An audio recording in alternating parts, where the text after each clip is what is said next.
নমস্কার, welcome to Arijit blog. আর চলে এসেছি কোথায়? বোলপুর পান্থনিবাসে 2026-এর বসন্ত উৎসবে। আর আমার পাশে কে আছে তাকে ধরি, চলুন।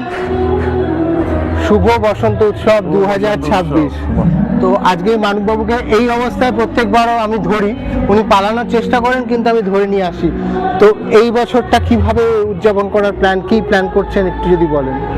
না, প্রত্যেক বছরের মতন এবছরেও তো দুদিন, আগের বছর 3 দিন হয়েছিল, এবছর 2 দিনের অনুষ্ঠান। কেন সোম মঙ্গলবার পড়ে গেছে সপ্তাহের একদম শুরুতে, তো লোকের সমাগম তো দেখতেই পাচ্ছেন। আর গতকালও তো আমাদের অনুষ্ঠান হয়ে গেছে, সাংস্কৃতিক অনুষ্ঠান সন্ধ্যাবেলা থেকেই অনেক হয়েছে। আজকে তো সকালবেলা প্রভাত ফেরি হলো, এবং এখন তো বসন্ত উৎসব উদযাপন একদম মানে এক টুকরো মানে শান্তিনিকেতন আমাদের এখানে বিশ্বভারতীর যেই আমেজটা, যেটা এখন সাধারণ লোকের জন্য অনেকটা দ্বারবন্ধ হয়ে গেছে, দ্বার রুদ্ধ, সেই রুদ্ধ দ্বারের থেকে আমরা একদম আমাদের দ্বার ওপেন করেছি সকলের জন্য। তো সবাই এখানে আসেন। এই বসন্ত উৎসবের যে আমেজটা, বোলপুর শান্তিনিকেতনে যেই জন্য লোক মানে বারে বারে দেশ বিদেশ থেকে ছুটে আসে, সেই পুরো আমেজটা পান্থনিবাসে সম্পূর্ণ রকমভাবেই থাকে। তো এই বছরও আছে, সকালবেলা থেকে অলরেডি শুরু হয়েই গেছে, লোকজন রয়েছে।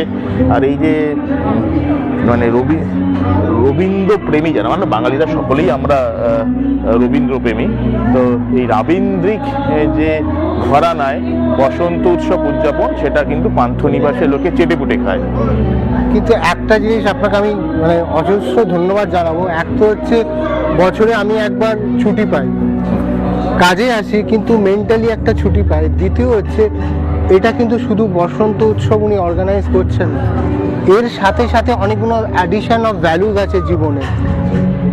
আমরা যদি শুরু করি গতকালের সন্ধ্যেবেলা, যেখানে একটা প্রাইজ ডিস্ট্রিবিউশন সেরিমনি হলো, সেইটা যদি একটু ব্যাখ্যা করেন যে এই উপলক্ষগুলো ঘিরে অনেক কিছু আসে, ওইটা যদি একটু বলেন। যে মেধাবী ছাত্রদের আপনারা কালকে ফেলিসিটেট করলেন, এবছর মাধ্যমিক উচ্চ মাধ্যমিক বোধহয় দুটো, তো এইটা কিভাবে কনসেপ্ট আপনার মাথায় এসেছিল?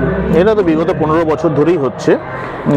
আমরা যেহেতু এই পান্থনিবাসটা যেখানে অবস্থিত, সেটা সারাউন্ডেড বাই 3 ভিলেজেস। তার মধ্যে 2টো ভিলেজ পুরোটাই ট্রাইবাল ভিলেজ, কামারপাড়া, দারান্দা, চেল্লা, 3টে গ্রাম এখানে রয়েছে। সেই ট্রাইবাল ছেলেমেয়েদের মধ্যেও কিন্তু আমি দেখেছি স্পার্কের কোনো অভাব নেই। আর মাধ্যমিক উচ্চ মাধ্যমিকে তারা শহরের মতনই, শহরের ছেলেমেয়েদের থেকে কিছু ক্ষেত্রে কিছু অনেক অংশে এগিয়ে পড়াশোনায়।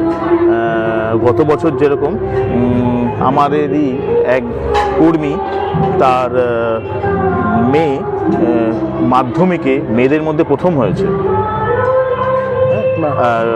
এবং ওভারঅল টোটাল ওয়েস্ট বেঙ্গল বোর্ডে সারা বাংলায় 3য় স্থান অধিকার করেছে। সো এই 15 বছর আগেই চিন্তাটা আমার ছিল যে এদের শহরের ছেলেমেয়েরা তো নানা রকমভাবেই ফেলিসিটেট হয়, তো এরা হয় না সেভাবে। তো সেইটাকে আমি রাখতে চেয়েছি, 15 বছর ধরেই এটা আমি করছি।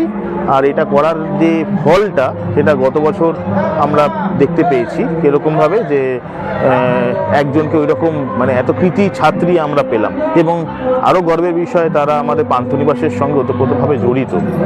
তো এই 15 বছর আগে যে বীজ রোপণ করা হয়েছিল, তাদের আমরা শুধু ফেলিসিটেট করি না, একটা আর্থিকভাবে যতটা সম্ভব সাহায্য একটা আমরা করি।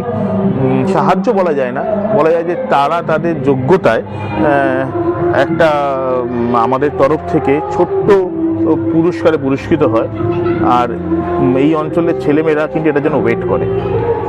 আর একটা জিনিস আমার যেটা মনে হয়েছে যে শুধু পড়াশোনার দিকটাও আপনি লক্ষ্য করছেন না, আর একটা দিক লক্ষ্য করছেন, যেটা হচ্ছে ক্রিয়েটিভ পার্টটা। নাচ শেখানোর স্পেস করে দিয়েছেন, গান শেখানোর, এবং তারা কালকে পারফর্ম করলো, এবং মানে একটি বাচ্চা মেয়ে গান করছে, নাচ করছে, এবং সে হারমোনিয়ামও বাজাচ্ছে।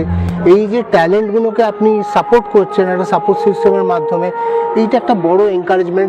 আমি বললাম এটা শুধু বসন্ত উৎসব নেই, পান্থনিবাসের শ্রী বালাজির উদ্যোগে এই যে আমরা বসন্ত উৎসব বলছি, এর পেছনে অনেকগুলো ভ্যালু অ্যাড করছে।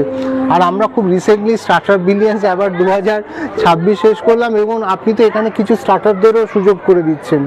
কিরম বলুন তো, মানে আজকে দেখলাম অনেক বাচ্চা ছেলেমেয়েরা মালা নিয়ে ঘুরে বেড়াচ্ছে। এবং একজনকে জিজ্ঞেস করলাম, মানে ওর একটা ছোট ইন্টারভিউ করলাম যে কি কত করে নিচ্ছি, সেটা বললো 30 টাকা করে।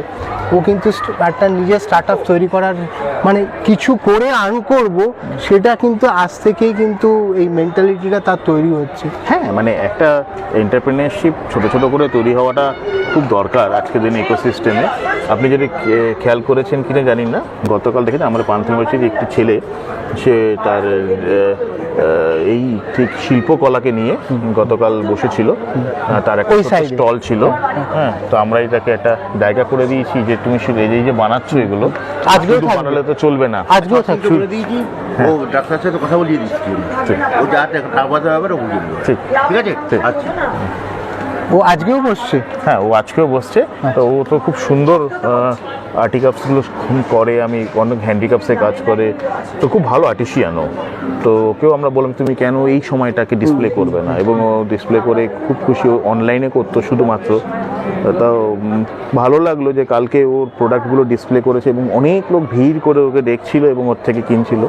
তো হতে পারে রিয়ার আর্থের মতন আমরা কোনো আরেকজন এন্টারপ্রেনারকে আমরা এনকারেজ করলাম, কালকে আমরা রিয়ার আর্ট 2ও দেখতে পারি। তার মানে দেখছেন এই উপলক্ষটা, মানে বসন্ত উৎসবের উপলক্ষ নিয়ে অনেকগুলো মানুষকে আপনি একটা সাপোর্ট সিস্টেমের আন্ডারে নিয়ে আসছেন। উৎসব মানে তো শুধুমাত্র উৎসব মানে যে শুধু আনন্দ এরকম না, উৎসব মানেই হচ্ছে তার সঙ্গে ইকোনমি একটা ওতপ্রোত ভ্যালুয়েশন অ্যাড করছেন। তো ইকোনমিটাই আলটিমেটলি এন্ড অফ ডে, এটা না থাকলে কোনো কিছুই সার্ভাইভ করবে না।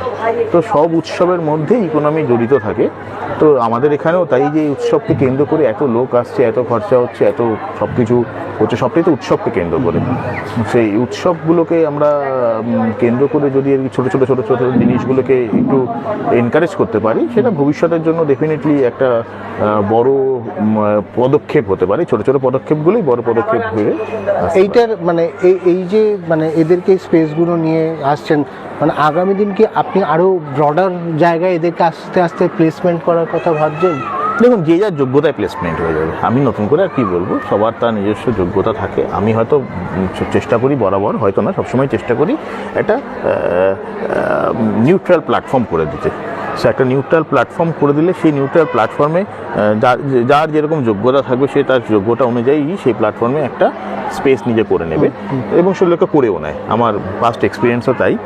তো আমি চেষ্টা করছি কিছু লোকের প্ল্যাটফর্ম করে দিতে। হ্যাঁ, সেটা আর্টিশিয়ান হোক, সেটা গার্ডমার্জার তরফ থেকে কোনো শিল্পীদের হোক। এই যে এত শিল্পী এখানে আসে, অনেক লোকাল শিল্পী থাকে, অনেক কলকাতা থেকে আসছে, অনেক বাইরে থেকেও শিল্পী আসছে, ভারতবর্ষের বাইরে থেকেও শিল্পী আসছে। আপনি দেখবেন কিছুক্ষণের মধ্যে এখানে আমাদের যে লোকাল যারা ট্রাইবালস আছে, তাদের বীরভূমে ট্রাইবাল ডান্স হচ্ছে একটা খুব ফেমাস জিনিস। তো সেই জিনিসটাও কিন্তু আমাদের এখানে কিছুক্ষণ পর পারফর্ম হবে, এবং এরাও একটা বড় গ্রুপ, তারা এরকমভাবে এখানে সকলের সামনে পারফর্ম করবে। এটাও কিন্তু ইটসেলফ একটা এন্টারপ্রেনিয়ারশিপ। যারা এটা করে তাদের কাছে এটা একটা ইকোনমির বড় দিক। তো সেই রকম ছোটো ছোটো করে সব কটা দিককেই আমরা কভার করার চেষ্টা করি। আমরা যখন ঠিক পান্থনিবাসের মানে পান্থশালার আবার নিচে দাঁড়িয়ে আছি, তো এইটার লোক আর সামলাতে পারলাম না, কেন দিনে এসে ব্রেকফাস্ট থেকে লাঞ্চ ডিনার সবটাই পান্থশালার দৌলতে পাই এবং আমরা সবাই এনজয় করি এই ফুডটা।